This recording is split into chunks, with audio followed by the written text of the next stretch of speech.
नमस्कार, मैं विशाखा ठाकुर। स्वागत है आप सभी का टीएसआर डिजिटल टीवी में। आप देख रहे हैं टीएसआर कोविड बुलेटिन। देश में कोरोना वायरस संक्रमण के बढ़ते मामलों के बीच सभी की चिंता बढ़ गई है।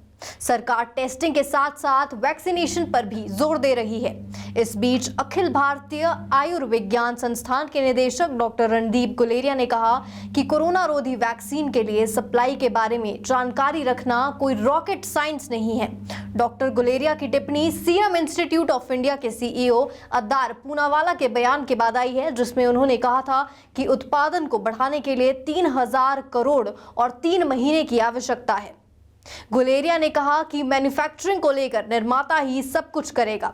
वे केवल भारत ही नहीं बल्कि दुनिया के बाकी हिस्सों की आपूर्ति के बारे में जानते हैं।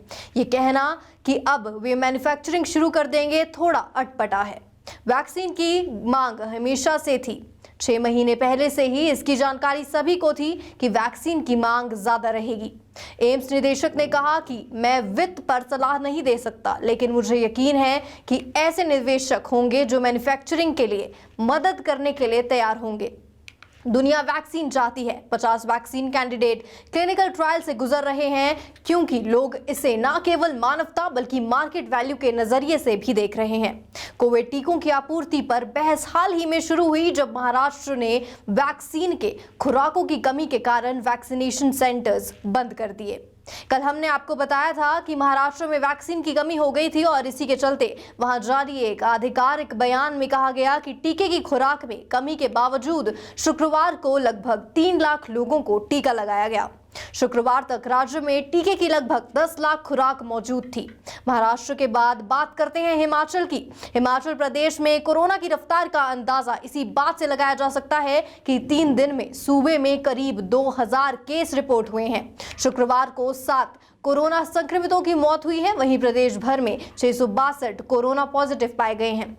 कोरोना के बढ़ते मामलों के चलते लाहौल स्पीति जिला प्रशासन ने घाटी में प्रवेश करने वाले बाहरी राज्यों के कामगारों के लिए कोरोना की नेगेटिव रिपोर्ट अनिवार्य कर दी है।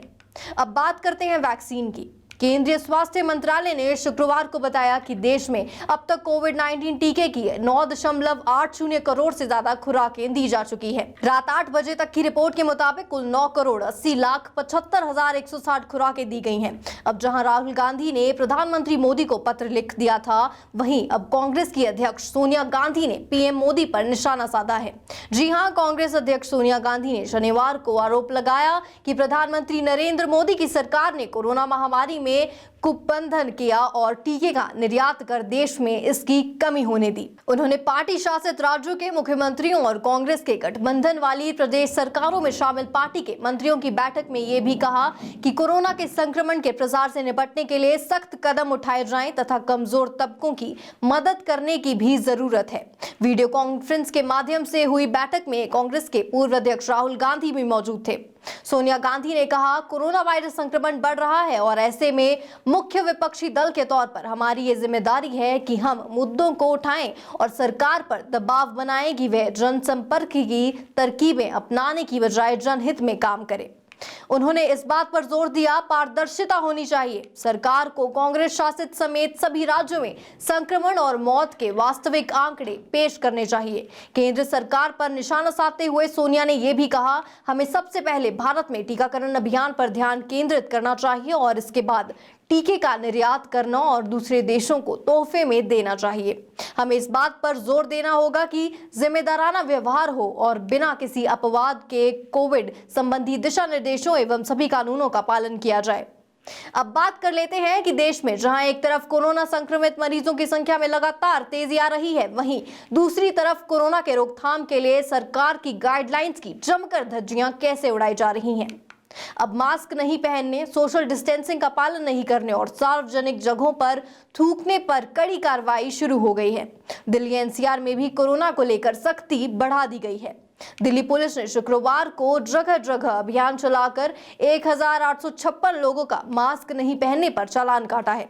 वहीं दिल्ली से सटे गाजियाबाद में भी मास्क नहीं पहनने पर बीते दिन 3 दिनों में 3712 लोगों के चालान काटे गए हैं। नोएडा में भी मास्क नहीं पहनने पर शुक्रवार तक 3000 से ज्यादा लोगों का चालान कट चुका है। ऐसे में जानते हैं कि दिल्ली, एनसीआर सहित देश के अन्य राज्यों और केंद्र शासित प्रदेश के कई शहरों में मास्क नहीं पहनने पर कितने रुपए का चालान काटा जा रहा है। राजधानी दिल्ली में अगर आपने मास्क नहीं पहना है तो आपसे 2000 रुपए तक चालान वसूला जा सकता है। दिल्ली ट्रैफिक पुलिस का नियम अलग है और मेट्रो के अंदर का नियम अलग है। मास्क नहीं पहनने पर दिल्ली में 100 रुपए से लेकर 2000 रुपए तक का चालान कट सकता है। बता दें कि शुक्रवार तक दिल्ली में 1856 चालान काटे जा चुके हैं। वहीं दिल्ली, सटे गाजियाबाद, नोएडा, ग्रेटर नोएडा में 100 रुपए से लेकर 1000 रुपए तक के चालान काटे जा रहे हैं। दिल्ली से सटे गुरुग्राम में भी मास्क नहीं पहनने पर 500 रुपए का चालान काटा जा रहा है। वैसे हरियाणा के दूसरे शहरों में 2500 रुपए तक भी चालान काटे जा रहे हैं। दिल्ली, एनसीआर सहित अब पूरे देश में गाड़ी को अकेले चला रहे ड्राइवर को भी मास्क पहनना अनिवार्य हो गया है। दिल्ली हाई कोर्ट ने कहा कि गाड़ी में सवार एक या ज्यादा व्यक्तियों को महामारी के दौरान मास्क पहनना या फेस कवर करना अनिवार्य है। अब जान लेते हैं बिहार और जम्मू कश्मीर का हाल। जम्मू कश्मीर में मास्क नहीं पहनने पर 500 रुपए का चालान काटा जा रहा है। तेलंगाना में भी मास्क नहीं पहनने पर 1000 रुपए चालान काटे जा रहे हैं। मध्य प्रदेश और छत्तीसगढ़ में भी मास्क नहीं पहनने पर 500 रुपए का जुर्माना लगाया जा रहा है। वहीं महाराष्ट्र के अधिकांश शहरों में मास्क नहीं पहनने पर 500 रुपए का प्रावधान है। अगर बिहार की बात करें तो राजधानी पटना सहित दूसरे शहरों में मास्क के बिना घूमते लोगों पर 50 रुपए से लेकर 100 रुपए तक जुर्माना वसूला जा रहा है।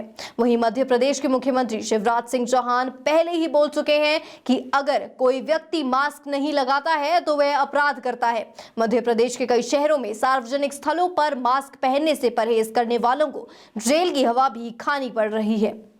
कोविड बुलेटिन में फिलहाल इतना ही। धन्यवाद।